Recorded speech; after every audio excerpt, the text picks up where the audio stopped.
We're going to release him to the community. To what does that mean? I don't know what that means, though. Because from what I understood was he made arrangements to just walk out from here. That's what I understood from him. So I don't know what release to the community means. That we're going to take him down and release him to the community. Hey guys, and welcome to Little Black Book. We're here giving you episode 2 review of Love After Lockup. I'm gonna lock up the thing that, let me stop that, it's not funny. Maybe at the altar in your white dress. We ain't getting no younger, so we might as well do this. It's mad. Alright, cool, guys, listen, we are back here with another video for you guys. As I said, I promise I'm gonna keep on doing different reviews because Ready to Love is going to be ending soon. So I'm bringing you the delightful show of Lock Up Love. Love After Lockup, Lock Up, everything lock off. The common themes I found in this particular episode was financials and proposals. Like, people's finances were not in order and they were trying to get married. Expect Clint to give her a lot because Clint doesn't have a lot to give as far as materialistic things. You know, he works for his money. And it was really odd for me. Your finances are not in order, not even close to being in order, but you want to get married. And people are rushing into marriage straight after. Like, why can't people go into a relationship where they actually spend time with each other outside of jail, but they decide to go and get married straight after coming out of jail?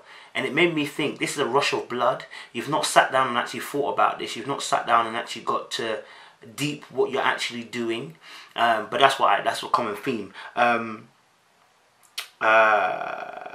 I just want to say that obviously writing as well will actually pull out your deepest thoughts. You know, the writing that we do, that these people are doing in the jail cells, were actually true thoughts of the heart. I'm not going to doubt that.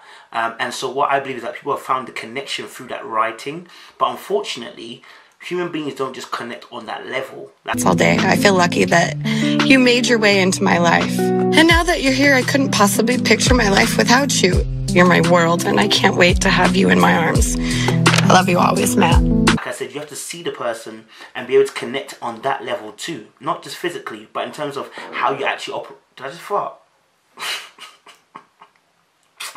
Oh, Jesus, sorry. And find how obviously you operate on a physical level, on a day-to-day basis, because what you guys are doing are a snapshot of what life is going to be like. And you know, it's a bit like seeing someone's Instagram and seeing a snapshot. Their life looks sexy, it looks grim, it looks great, it looks amazing, but then when you actually spend time with that person's got an ugly personality. Deep it. Why? Because you saw a picture, a moment in time, and you assume that's what the person is on. It's not always the case. So having said that, let's get into the video. Let's talk about first of all, Matt and Caitlin. It's really interesting, I think, Matt and Caitlin, and the reason why I put that down is I'm gonna talk briefly about her, which is basically her friend, or her boyfriend's friend's girlfriend, who she's obviously now friends with. She's been friends with. Kelly is someone that I've been friends with a couple months now. Her boyfriend and Matt actually were cellies at one point. That girl for a few months. And it's really odd for me because what I noticed straight away was that the friend is bitter. I might punch you if you remind me. Well, I'm going to remind you. 13 hours, 49 minutes, and 47 seconds. I'm jealous you only had to do it for 6 months. That you've only had to deal with the lockdowns and the phone calls and the letters and all the that comes with a life for 6 months. My guy gets released in 4 years and hers is getting released tomorrow. She's only gone for 4 visits. I've been going once, 2, 3 times a month sometimes for the last year now. I feel like I know a lot more about prison than Caitlin does. I mean, it's honest, but you're still bitter. And your bitterness, like, man, GG. Keeping people in your midst, I think the Bible even talks about, like, remove those who are scornful in your midst. It's because what happens is a bitter root normally takes hold. I mean, it takes hold of the whole group. It's like a little bit of yeast makes a batch grow. Do you know what I'm saying? A rotten apple will make the rest of the apples begin to rot too. So her bitterness is kind of, it's dangerous because you can almost foresee that if her bitterness, if the friend doesn't control her bitterness, it will actually override and actually find herself working against you rather than for you. Do you get what I'm saying? I know that she's giving you a ride from where you are from the mum's house to the hotel and everything like that. But you have to deep it from her admitting that obviously she's jealous and envious of the fact that obviously your man is getting out now and her man's been in for 4 years. There was no need. There was no need. There's some things in your head. Keep it in your head. I am through this whole process, you know, like it's been a bit of a struggle. Like, I mean, like, don't get me wrong, I'm happy for you, and I, you know, support you, and I love you, and all that. But like, there's a little bit of me who kind of wants to tell you to shut your face. Honesty on 100% doesn't always work, my GG. And that honesty sometimes actually tells us the truthness of your heart. And the heart is wicked and deceitful above all things. So if that's what's in your heart, we act out of the heart. So that's what I'm saying. Be careful of a woman like that. Do you get me? And if you guys who've got friends who, and it's funny because she exposed herself in terms of saying how she feels. But in true life situations, a lot of us have friends who do not back us. Do you get what I'm saying? There's a lot of people who do not love us on that way, do not like us on that way. So the information you're releasing, you've got to be very careful who you release that information to. Notice that the girl never knew this girl for very long. She didn't know her very long. So that's why the bitterness could take root. And nothing was really said after. Do you get what I'm saying? I mean, the girl did say something, but it didn't say nothing too tough. Do you get what I'm saying? It's not her fault, but deep it. Like, you need to get to know people first before you actually release certain details about your life and who you are, because people will use that against you. They act like the devil. He takes the past and uses it against you in the future so that you can't move forward. Deep. So I'm giving up my entire life just for him. And if this doesn't work, like, I got nothing to fall back on. It's him, this, or I got nothing. Girl Caitlin said, which is scary. She said, you know, she's left everything. And look, sometimes relationships, these things do happen. Someone goes to, for instance, a white girl might go and marry a black guy, and a white family, listen, if you marry this nigger, sorry, I didn't have to say nigger. I didn't have to say that. I didn't have to say that. I'm sorry. If you marry this black guy, you know, we don't want to know anything about you anymore. Do you know what I'm saying? And I want to say this, love conquers all. Love conquers all. In order to understand love conquers all, you have to understand who is love.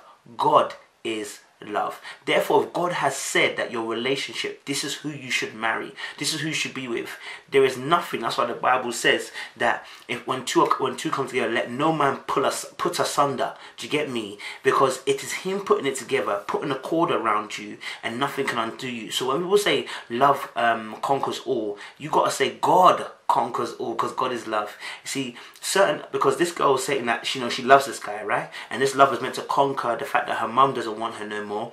Her mum doesn't want nothing to do with her as long as she's with this guy. And you have to deep.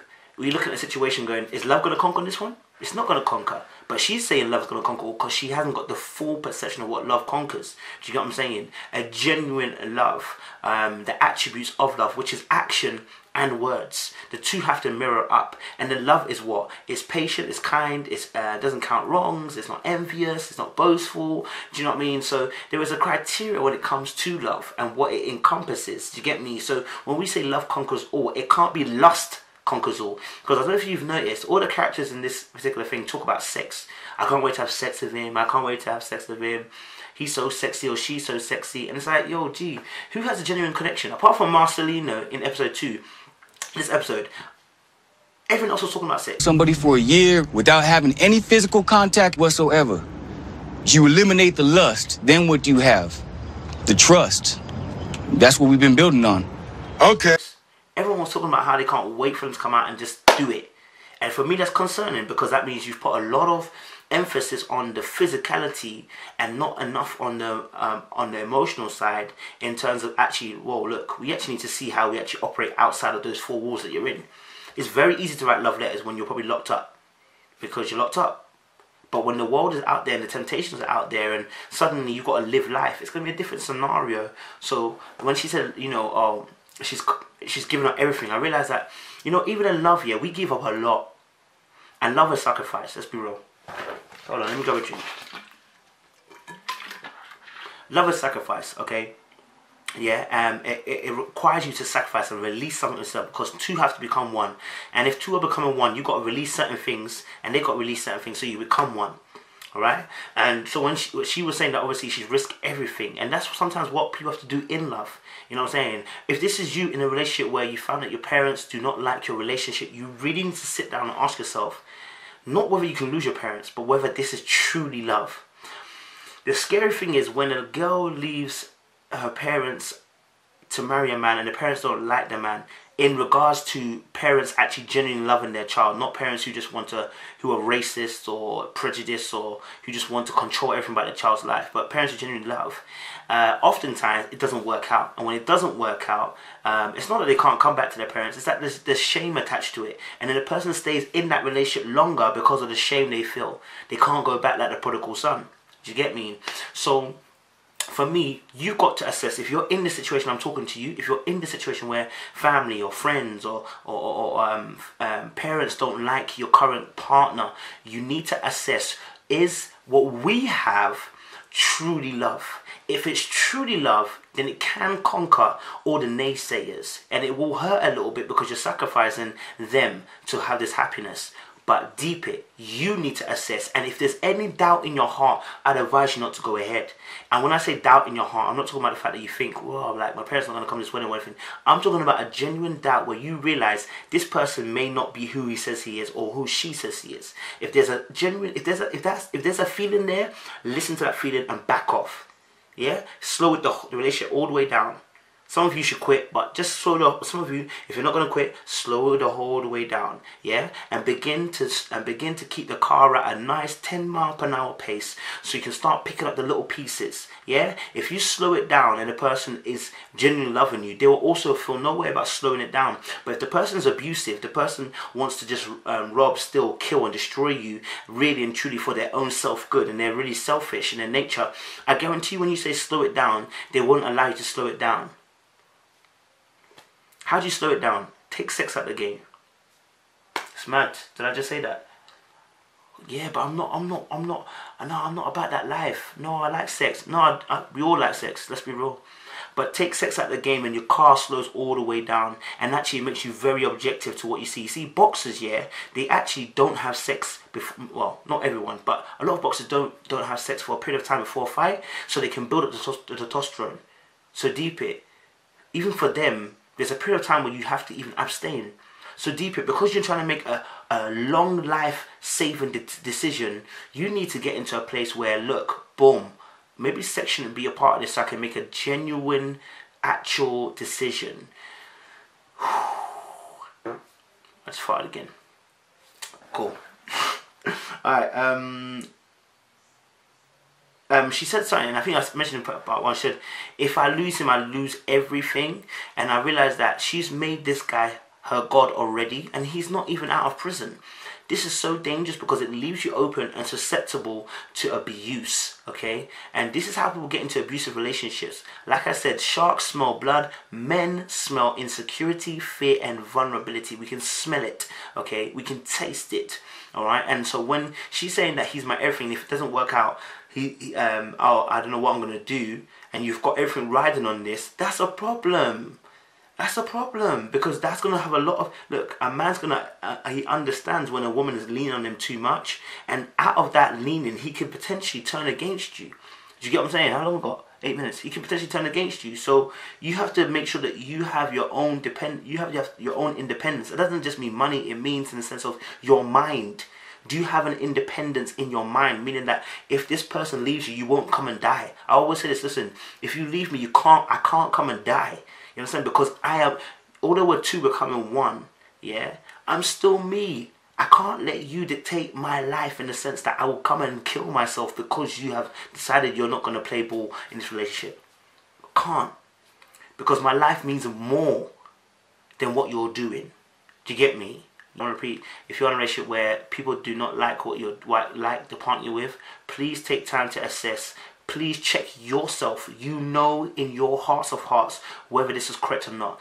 Do not ignore the red flags if you're feeling red flags. If you're seeing red flags, do not ignore it. It is there to warn you and let you know, because we all have a basic instinct that this is not correct. Stop now. If you don't stop at a red light, there is a plausibility, a very big plausibility, as you cross that red light, another car is coming from a different angle, and wham! Now the car's been hit, your ears are ringing, you're now regretting your decision of running the red light. That's exactly what you do in relationships. Do not run that red light. Pause, stop at that red light, and consider what's going on. Appreciate you. That's the episode 1 on. So that's the review of episode 2 of Love and Lockup. Matt and Caitlin. Appreciate y'all. Watch out for part 2 though. It has been easy for me to give female attention all my life, but I realized that people get wrapped up in physical attraction. So for the last year, I made a conscious decision to abstain from sex. Marcelino and Brittany. I found this one to be the most interesting, and this is like my star player in the whole show, because there were some key things that Marcelino was actually saying. One of the things I found quite interesting was the fact that, obviously, first of all, Brittany is 27, he's 40. That's a 13-year gap. Why would he go for someone like that? Number 2 is that he showed us pictures of him looking fine. The guy was looking fine. You understand? And he even said himself he didn't have no problem getting girls. So what's the issue here? Why are you going for somebody who's in prison? Number 3, he was in the Marines. And I was asking myself, did something happen there that's caused a particular mindset that he's got right now? Alright, cool. And number 4, he said something about, you know, that Brittany makes him feel like a five-year-old again when she wrote a letter to him. It was just her. Then I got the return letter, and damn, it was like 5 years old on Christmas Day all over again. It was great. I've been writing Brittany for about a year. And that made me deep a lot of things, and I had to really kind of take time to kind of deep what he's actually saying. So, first things first, he also spoke about the fact, he said to the guy on the boat, obviously, you know, the fact that I've had to write to her means I'm not connected on a sexual level, and meaning that there's actually a genuine connection between me and Brittany. And it's interesting because for him to think that way means that he's probably experienced a lot of the other side where he's been quite sexual and quite provocative in terms of his relationships, and therefore has seen it probably not work out and equated that when he does that, it doesn't work out. Number 2, he's also a very good looking guy, so he's not like he can't get girls. So I was wondering what made him go for this girl, because if he's getting girls, you haven't got a problem then. So what is it that's made you think about you want a connection on an emotional level? And because, like he said, the girl made him feel like a 5-year-old. I felt like something must have happened in his youth, because all of this is tied together. Everything that he's saying is tied in. Something happened in his youth, okay, where he may not have got the attention that he craved or needed. And therefore, he's now got Captain Save a Girl as well, because he was saying that, look, you know, I want to erase all the ills and terrible things that happened to her in the past and build a better future and build a better life. As a Marine, the only way to accomplish the mission is to have structure. Sometimes that does come across as overbearing, but either she said or he said that they feel like she's being saved. He wants to save her from all the bad things that she's experienced. And I was like, that's you being Superman. And one thing I will tell you is this: nobody is Superman. There is no Clark. Everybody's a Clark Kent without the cape. There is no such thing as Superman when it comes to relationship. The moment you try to become Superman in someone's life, the moment the person does not need saving anymore, your purpose is no longer met. You're not needed anymore. And therefore then you feel out of touch and out of loss. You feel lost because originally you were Captain Save somebody. And when the person no longer needs saving, what do you do? Because the reason why you were there so much, because the purpose was that they needed you. And oftentimes this Captain Superman complex actually is a case of wanting to be needed. And that's why people become Superman. You know, they want to save Lois Lane all the time. And for me, when he said that, I was deep and I was like, yeah, if you've got that Superman complex, maybe something happened to you when you were young. You didn't feel loved, you didn't feel wanted, and you know you've experienced life in a way that you thought you were chasing something, and through all these girls' relationships that you're having sex with these girls, it wasn't fulfilling that desire. You've now met a girl who's a juvie, but the desire is being met in a sense that you're not connected on a sexual level, but on an emotional level, and you're starting to see that this is actually where you want to be. it has been easy for me to give female attention all my life, but I realized that people get wrapped up in physical attraction. So for the last year, I made a conscious decision to abstain from sex. My thing is this, bro, it's great that you found that out, but I don't know if she's the person that was meant to actually be the one in the relationship with you. Sometimes we are there for a time in a season, and someone helps you out for a time in a season, and then they give you information that's going to help you move on to the next step. That's how I feel like him and Brittany are. But he definitely loves the girl. I mean, every girl needs a guy who's going to love them the way that he does. I love you. I'm absolutely in love with you too. I mean, when he even said, look, you know, I love you. It was so deep. You could feel the passion. You know what I mean? And then when he said, obviously, you know, his mission is not to let her go to prison again. You cannot stop someone from doing that. Listen, love is free will. I think that's one thing that people need to understand. And therefore, she needs to come to her senses to not want to do that. Even loving you may not be enough to actually stop her from going back to what she was going to. You know, she needs to have that revelation in her own mind that I don't want to go back. Never going back to the way things are. You know, she has to have that revelation in her head that she doesn't want to go back. You cannot not make her go back. You can't be the pillar that she chooses to lean upon to not go back, because evidently you're fallible. The moment you do something wrong, she could end up going and relapsing, because everything's dependent upon you.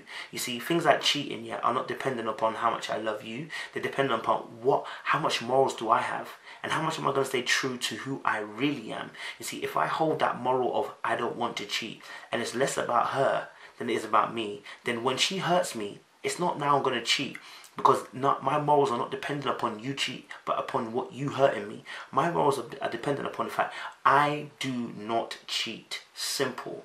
Therefore, now when you do anything, it cannot touch my aspect of things, because my reason for not cheating is dependent not upon the other person. It's not external, it's internal. Do you get me? When he that was what I wanted to point out. When you just want a 5-year-old and talking about, you know, going to the Marines and, you know, him being a good-looking guy, one thing that came to my head was that he said that he's, you know, he was saying, basically what I picked up was that this girl sees the real him. So everything that's happened in the past, people have not seen the real him. They've seen the image of him. Maybe even the girls that he was having girls with saw the great image of him, the great good-looking man and this like that, but never went deeper than actually what he really is. You know, when I said about love languages, sometimes sometimes love language, yeah, for people it could be quality time and quality conversations, and that quality conversation is what perhaps is what he's having with Brittany, because they're talking on there. He's talking about the connection that they have. But how's the connection being made? It's through letters. And I said letters are a way of revealing the heart. They reveal the heart because you've got time to sit down, plan this letter, say what's on your heart, and it's revealing your heart. And so therefore, for me, I feel like his love language may be quality time and maybe quality conversations, a bit like myself. And he requires a deep conversation and a deep intellectual, emotional connection with somebody. And so he hasn't maybe received that in the past, and people have just looked at him on the outwardly. And then they haven't really looked deeper, and that's what he's doing with Brittany. He's looking beyond her outside shell of criminal, fraudster, and he's actually looking deep into her soul. And I think that's the reason why he does that, is because he's requiring for somebody to do the same with him. Because often we're tolerant of people, we're tolerant of people and things people do because we are exactly the same way and we do the same things. That's why you're tolerant to certain people and certain things. He says something about a year of talking without sex eliminates the lust, and it's quite interesting because he's absolutely right. It does.